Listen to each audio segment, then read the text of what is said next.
देखिए, ये अब एक ऐसी मीटिंग की जो सूरत है उसमें सिर्फ चाइना और बांग्लादेश का इंटरेस्ट नहीं है, भारत भी बहुत करीब से देख रहा है और दुनिया भी बहुत करीब से देख रही है कि इस मुलाकात का, मीटिंग का आउटकम होता क्या है। सबसे पहले आपका टेक इस पर क्या है सर? जिस तरह से आप देखें कि बांग्लादेश की कुल 4000 किलोमीटर की सीमा ज्यादातर भारत से ही जुड़ी हुई है, इसलिए उनके आपसी रिश्ते जो हैं वो आपस में तो उसका असर होता ही है, पर दोनों देशों के रिश्तों का असर पूरे क्षेत्र में होने वाला है। अगले सप्ताह ही आप देखें कि एक बिम्स्टेक शिखर सम्मेलन होने वाला है थाईलैंड में, जिसका सचिवालय ढाका में है। और इस तरह से यदि वो पहली यात्रा चीन करते हैं और खासकर अपने देखें अपने इंडिपेंडेंस डे को ही वो चीन जाते हैं, तो उसका असर भारत के साथ रिश्तों पर भी होगा और पूरे दक्षिण एशिया में भी उसका जो है असर पूरे माहौल पर आएगा। दो चीजें मैं जल्दी से कहना चाहूंगा कि ये जब से सत्ता में इतना बदलाव आया है पिछले अगस्त में, तब से सबसे ज्यादा फायदा उसको चीन को और पाकिस्तान को मिला है। पाकिस्तान को इस्लामिक रेडिकल्स को आगे बढ़ाने में फायदा मिला है और चीन को अपना आर्थिक संबंध और सामरिक संबंध आगे बढ़ाने में मिला है। तो इस तरह से यदि देखें कि क्या बांग्लादेश भारत की अहमियत को समझता है या उसको सामने रखकर अपने दूसरे देशों के साथ रिश्ते बनाता है। हाल ही में शफीकुल इस्लाम जो उनके सचिव हैं मोहम्मद यूनुस के, उन्होंने कहा एक पत्र एक अखबार के साथ कि दिसंबर में डॉक्टर यूनुस भारत आना चाहते थे और भारत पहले यात्रा करना चाहते थे, नहीं हो पाया, इसीलिए वो सबसे पहले चीन गए हैं। और चीन लगातार कोशिश कर रहा है कि किस तरह से तेजी से उसका सामरिक और आर्थिक प्रभाव बढ़े, और उसका मुझे लगता है कि एक तरह से नकारात्मक असर पूरे दक्षिण एशिया में होने वाला है। और जबकि यूनुस चुने हुए नेता नहीं है, तो क्या वो इस तरह के निर्णय भी ले सकते हैं? क्या वहां वो जो रिफॉर्म्स की बात करते हैं उनको मैंडेट है इस तरह का काम करने का या नहीं है? तो भारत भी उनसे उसी तरह से जुड़ना चाहता है कि यदि वो चुने हुए नेता हो तो भारत की बातचीत में अलग असर आता है। और एक ट्रांजिशन की सरकार उनकी है, तो उनको जल्द से जल्द चुनाव कराने चाहिए ताकि भारत जो चुनकर अगली सरकार बने उससे अपने रिश्ते बनाए और बातचीत सीधी करे। पर चीन ये इंतजार नहीं कर रहा। आप देखें, चीन लगातार कोशिश कर रहा है कि इस जी। मौके का पूरा फायदा उठाए और आगे बढ़े और पूरा अपना प्रभाव इस क्षेत्र में बना ले। अटल जी की ये लाइन अक्सर लोग कोट करते हैं कि इंसान अपने पड़ोसियों को नहीं बदल सकता है। अब वहां पर जो भी परिस्थितियां होंगी, जो घटनाक्रम होंगे, भारत ने तो फिर शेख हसीना को भी शरण दी है उस लिहाज से जो वहां पर सिचुएशंस बनी उसके बाद। और अब अतुल जी ने बड़ा इंटरेस्टिंग तरीके से ये बात की कि अगर आप मिलते हैं तो एक तरह से आप रिकग्निशन दे रहे हैं फिर जो वहां पर लीडरशिप अभी उभरी है और जिस अंदाज में वो लीडरशिप उभरी, जिस अट्रॉसिटीज के बाद वो लीडरशिप उभरी, उसको आप एक मान्यता देंगे, एक रिकग्निशन देंगे। तो ये दो बातें एक साथ कैसे एग्जिस्ट करेंगी? Point one. पॉइंट टू, क्या आप भारत को भी एक मुश्किल परिस्थिति में देख रहे हैं जहां पर ये चॉइस बनाना कि बांग्लादेश के साथ रिश्तों को अब किस दिशा में आगे लेकर जाना है? क्योंकि जिसका जिक्र मैंने किया कि आप पड़ोसियों को नहीं बदल सकते, they are going to stay there, और भारत का जो रोल रहा है बांग्लादेश के अस्तित्व में, तो अलग तरह से आपके संबंध जुड़ते हैं, चाहे वो सांस्कृतिक आधार पर हो, चाहे वो इतिहास के आधार पर हो। तो एक टफ चॉइस यहाँ पर भारत के लिए भी है कि आप संबंधों को किस दिशा में लेके जाएंगे और कैसे लेकर जाएंगे। आपने बिल्कुल ठीक कहा कि प्रधानमंत्री वाजपेयी कहते थे कि आप दोस्त तो बदल सकते हैं पर पड़ोसी नहीं बदल सकते। ठीक उसी तरह से आप अपने जो मौलिक सिद्धांत हैं उनको भी नहीं बदल सकते। तो चीन और भारत में यही फर्क है कि भारत जिस तरह से रिश्ते बनाता है उसका एक सैद्धांतिक आधार होता है, उसके पीछे केवल सामरिक जो इंटरेस्ट है वो उसको प्रभावित नहीं करता है।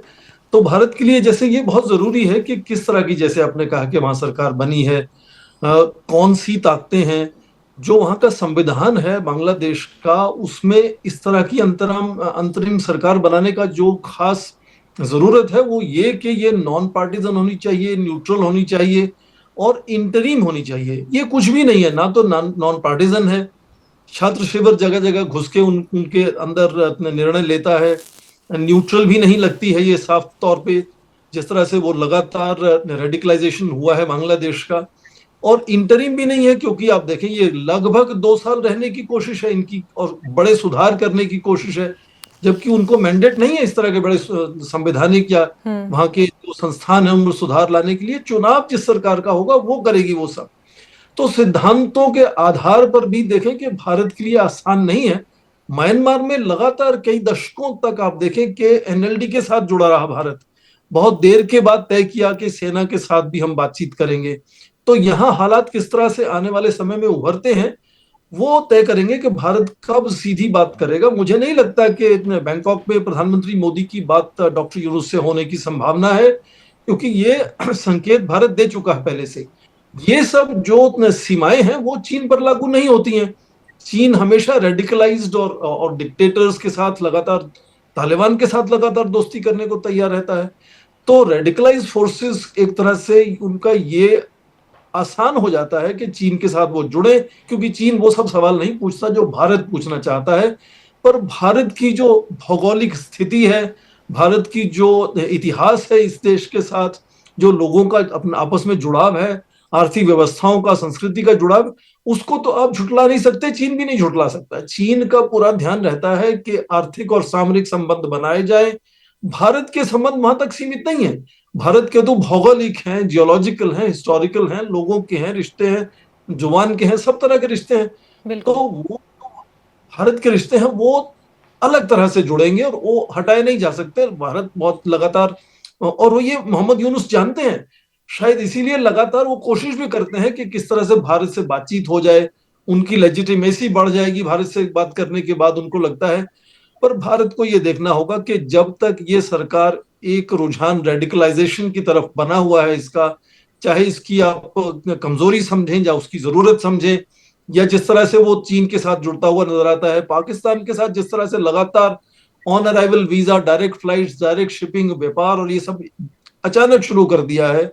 जहां तक कि एक पत्रकारों के सम्मेलन में बताया गया कि जिन्हा उनके राष्ट्रपिता हैं। तो ये सब जो, यदि इन चीजों को अलाउ करते हैं डॉक्टर यूनुस, तो उनसे सीधा हाथ मिलाना भारत के प्रधानमंत्री के लिए, जिनकी छवि छवि आज विश्व स्तर पर बहुत अलग है, दुनिया का सबसे बड़ा लोकतांत्रिक देश है भारत, तो वो समस्याएं लगातार हैं। पर विदेश नीति में आपके जो विकल्प हैं वो कभी आसान नहीं होते हैं। तो दूरंदेशी से आपको देखना पड़ता है कि आप झटके से यदि रिश्ते बदल देते हैं तो दूर के समय में उसका क्या असर होने वाला है। तो मुझे लगता है कि भारत बांग्लादेश की सच्चाई है, ये बांग्लादेश भी समझता है।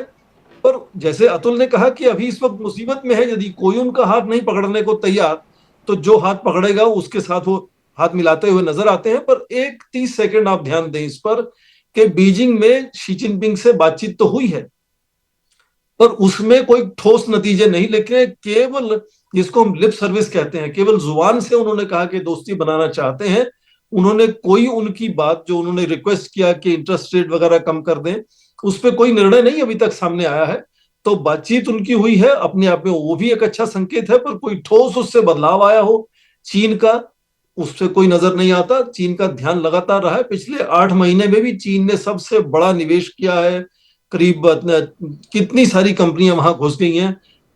स्वास्थ्य को लेकर चीन बहुत फायदा उठा रहा है कि देखिए, ज्यादातर बांग्लादेश के लोग जब भारत आते थे, करीब 5,000 से 7,000 रोज वीजा इशू होते थे एक जमाने में। 20 लाख, 2023 में 20 लाख वीजा इशू हुए थे। ज्यादातर स्वास्थ्य के कारण आते थे भारत। अब क्योंकि सिक्योरिटी कॉन्शियस हो गया इंडिया, नहीं चाहता कि सब घुसपैठ हो जाए वहां से गलत लोगों की, वीजा कम हुए हैं। चीन बिल्कुल। ने चीन ने 4 अस्पताल पहले ही तय कर दिए हैं कुनमिंग में, जो केवल बांग्लादेशी लोग जो आएंगे उनकी स्वास्थ्य को देखने के लिए है। ये भी तय कर दिया है कि ढाका में एक वो अलग अलग अस्पताल बनाने जा रहा है। तो ये सब फायदा उठाने की बात है उसमें। ये बात बांग्लादेश भी समझता है, चीन भी समझता है, भारत भी समझता है कि दूर के नजरिए से आप देखें तो भारत सबसे महत्वपूर्ण देश है बांग्लादेश के लिए, और वो बना रहेगा, उसमें कोई बदलाव आने वाला नहीं है। पर ये मौके का फायदा उठाना जो है वो चीन के हित में है। शायद डॉक्टर यूनुस के हित में भी है कि लगातार वो उनकी सरकार बनी रहे, उनको खतरा ना कोई हो। इसलिए एक बड़े नेता के साथ जो तस्वीर खिंचाने में उनको फायदा नजर आता है, वो उन्होंने जरूर फायदा जी। लेने की